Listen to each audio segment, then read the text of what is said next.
Alright everyone, how are you all doing? Look, today's video is absolutely unmissable. I've brought 3 red-hot stories about Wrexham AFC that you need to know about. And let me tell you something, the last story is massively controversial. There's a player saying what nobody expected, there was serious provocation after a result that nobody believed was going to happen. Seriously, you're going to want to watch this right to the end because this story has everything: revenge, rivalry, and those statements that wind up a lot of people. But before we get to that bombshell, I need to tell you about 2 other really important stories that have happened in recent days that show how the club is making moves both on and off the pitch.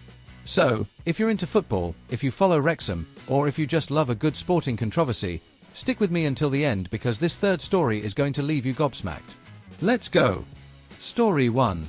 Starting off with a really positive story here, everyone. Wrexham AFC Foundation, which is the social arm of the club, has sealed a massive partnership with the Steve Morgan Foundation. And when I say massive, I'm not joking, right? We're talking about £300,000 invested over the next 3 years.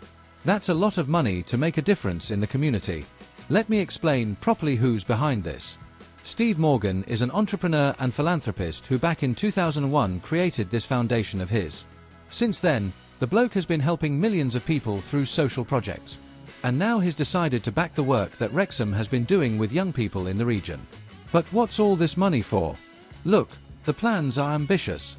First, they want to expand 2 really important programs, Street Dragons and Young Leaders. Street Dragons basically brings football and sports to the streets, offering regular sessions for young people. The idea is to use the power that football has to bring people together to combat serious problems like antisocial behavior, improve young people's mental well-being and boost the confidence of all these youngsters.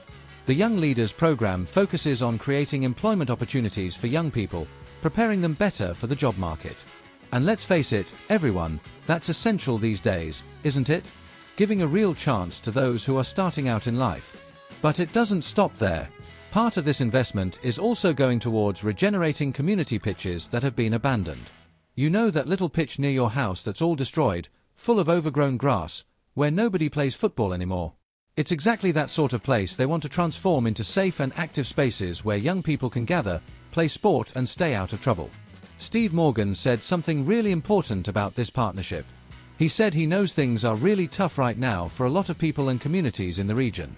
That's why his foundation is backing organizations that make a real and lasting difference in people's lives. He also commented that he understands firsthand the positive influence that football has in engaging young people and is proud to be working with a committed team at Wrexham AFC Foundation to help change lives for the better.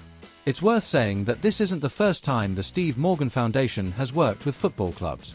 They already have long-term strategic partnerships with Everton in the community and with Liverpool FC Foundation. So these are people who really understand how to use football as a tool for social transformation. On Wrexham's side, the person who spoke about the partnership was Jamie Edwards, who is head of the club's foundation. And mate, you could feel his excitement. Jamie said they're determined to ensure the team's success on the pitch is mirrored by their positive impact within the community. He called the support from the Steve Morgan Foundation an absolute game changer for them.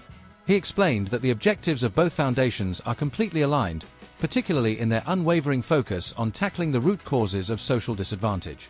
With all this money, they'll be able to make long-term investments in people, pitches, and partnerships in the town of Wrexham and even beyond. The Wrexham AFC Foundation Board also spoke about the matter. They said that whilst the players and coaches at Wrexham deserve all the plaudits for their performances on the pitch, the club's success goes far beyond that. The children, young people, families, and community of Wrexham deserve the very best, and this partnership is a significant step towards achieving their long-term aspirations. Just so you have an idea of the scale of this foundation, at the beginning of this year the Steve Morgan Foundation pledged to invest £100 million over the next 5 years to tackle social disadvantage and fund groundbreaking research into type 1 diabetes. It's an impressive scale of operation. Story 2. Now let's move to the second story, and this one has a more bitter taste for Wrexham supporters. The team was knocked out of the English League Cup, also known as the Carabao Cup, losing to Cardiff City 2-1. But there's an important context here that needs to be explained. Manager Phil Parkinson was facing a serious dilemma. The team's fixture list was absolutely brutal. On the Friday that was coming up, Wrexham were going to face Coventry City, who are none other than the leaders of the Championship, the English second tier. And this match against Cardiff would be the team's 5th game in just 14 days. Imagine the physical tiredness of these lads. Because of this, Parkinson made a difficult decision to make 7 changes to the starting 11 compared to the previous match, which had been a 1-1 draw against Middlesbrough in the Championship. He was still without defender Lewis Brunt, who was injured, and without Callum Doyle, who was suspended. The good news is that Ben Sheaf and Ollie Rathbone managed to pass late fitness tests and were available to play. With all these changes, Nathan Broadhead started playing as a striker alongside Sam Smith, forming a strike partnership that had practically not been tested before. The team's key forward, Kiefer Moore, was left on the substitutes bench. After the match, Parkinson explained the situation. He said he made a lot of changes in a big game, but that he had to protect the squad as well. He had to utilise the whole group of available players because of Brunt's injury and Callum's suspension, but even so he thought the team should have played better. And look, things didn't start well for Wrexham. Cardiff, who are playing in English third tier, League One, opened the scoring with a goal from Youssef Salek after 13 minutes of play. At half-time, the home side were losing, and that's when Parkinson had to act. At the start of the second half, he made 3 substitutions at once. He took off Smith, Broadhead and Rathbone and brought on Moore, Josh Windus and Matty James. And mate, the changes worked quickly. Kiefer Moore equalised the match with a powerful header right at the start of the second period. But the joy was short-lived. Cardiff responded through William Fish and went back in front on the scoreboard, winning the match 2-1 and knocking Wrexham out of the competition. Parkinson was visibly frustrated after the match. He said he was very frustrated with the manner of the defeat. Before the match, he had spoken to the lads about what to expect from Cardiff, but the team simply wasn't at the levels it needed to be. The manager explained that Cardiff's pressing forced Wrexham into hurried passes, which resulted in losing the ball cheaply. And when they had the ball, Wrexham's players were about 5 yards off their opponents, which made everything too easy for Cardiff to play. Parkinson highlighted that this was something the team had been doing better in recent weeks. Anyone who watched Wrexham's matches could see this improvement. But against Cardiff, the structure, the press, the work and the intensity to win the ball back weren't where they needed to be. It was a night to forget. Story 3. And now it's time for the story you've been waiting for, everyone. The controversy. After this elimination of Wrexham by Cardiff City in the League Cup, something happened that got a lot of people talking. Youssef Salek, who was precisely the bloke who opened the scoring for Cardiff that night, gave some statements that set fire to social media. Let's contextualise this story properly. This match between Wrexham and Cardiff was the first meeting between these two Welsh sides in more than 23 years. More than 2 decades without facing each other. And in the 2 previous matches between them, Cardiff had come out on top. With this 2-1 victory, Cardiff made it 3 wins in a row against Wrexham, even whilst now playing a division below their rivals. The match had been highly anticipated precisely because of this enormous weight. And there's more, Wrexham had been seen as favourites because in recent years the club has made heavy signings, invested loads of money in reinforcements, so everyone expected them to get past Cardiff easily. But that's not what happened. And here comes the good bit. After the match, Salek was interviewed by BBC Sport and spoke his mind in a way nobody expected. He basically took the mickey out of Wrexham. The striker said he thought the match meant more to Wrexham than it did to Cardiff. And here comes the spiciest part. He said that Wrexham are looking for a rival, looking for a derby with someone, but that he doesn't see Wrexham as anything like that right now.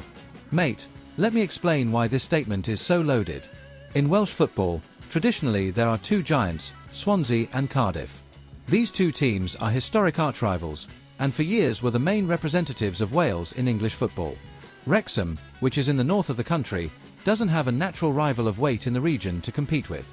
What Salek is insinuating is that Wrexham want to force a rivalry with Cardiff, want to create this derby atmosphere, but that for Cardiff this doesn't exist. For the Bluebirds, as Cardiff are known, the only real rival is Swansea. Wrexham would be just another team, you see? And look, Cardiff supporters loved these statements. On social media, Bluebirds fans went mad about Salek's words. There were people calling him a legend just for having wound up Wrexham in such a cheeky way. One supporter commented that Salek is one of their favourite players in recent years, because he's really bought into the club's culture and history. Another said Cardiff should give the striker a contract for life because of the way he's fitted in at the club. But it wasn't just Cardiff supporters who reacted. People from other fan bases also joined the conversation. A Stockport County supporter, for example, said he's not even a Cardiff fan, that Salek even scored a last-minute goal against his team, but that the bloke earned his respect for these statements. To understand better who this Salek is, he arrived at Cardiff in January 2025 and made an immediate impact. He scored 9 goals in 22 matches for the side, even though Cardiff were one of the least competitive teams in the second tier that season. In the current season, he's maintained good form with 5 goals and 1 assist in 10 starts in League One, as well as the goal against Wrexham in the Cup. Now, from Wrexham's point of view, these statements must have stung. The club has been having much more success than Cardiff in recent times, with consecutive promotions and an ambitious project backed by millionaire investors from Hollywood. But when it came to the direct confrontation, it was Cardiff who came out on top. Salika's provocation touches on a sensitive point. Has Wrexham already earned enough respect to be considered a real rival by Cardiff? Apparently, in the view of the striker and part of the Bluebirds fanbase, not yet. This whole story shows how football is much more than just results on the pitch. It's about history, tradition, rivalries built over decades. Wrexham might be on the rise, might be making noise, but creating a true rivalry doesn't happen overnight. And look, this might antagonize Wrexham supporters, who believe the club has already done enough to deserve respect from teams like Cardiff. But apparently, at least for now, that respect isn't completely established in the eyes of their rivals. So there you go, everyone. What did you think of these 3 stories? Especially that last one, eh? Was Salika's provocation harsh or what? Tell me here in the comments if you think Wrexham deserve to be considered Cardiff's rivals, or if you agree with the striker that there's still a long way to go for that to happen. I want to know your opinion. If you enjoyed the video, don't forget to leave a cheeky like, subscribe to the channel if you're not already subscribed, and turn on notifications so you don't miss any football news. Share this video with that mate of yours who also follows Wrexham or who loves a good football controversy. And stay tuned because there's always new content here, with the main stories, analyses, and everything you need to know about the world of football. Cheers loads for being here, and we'll see you in the next video. See you later, everyone.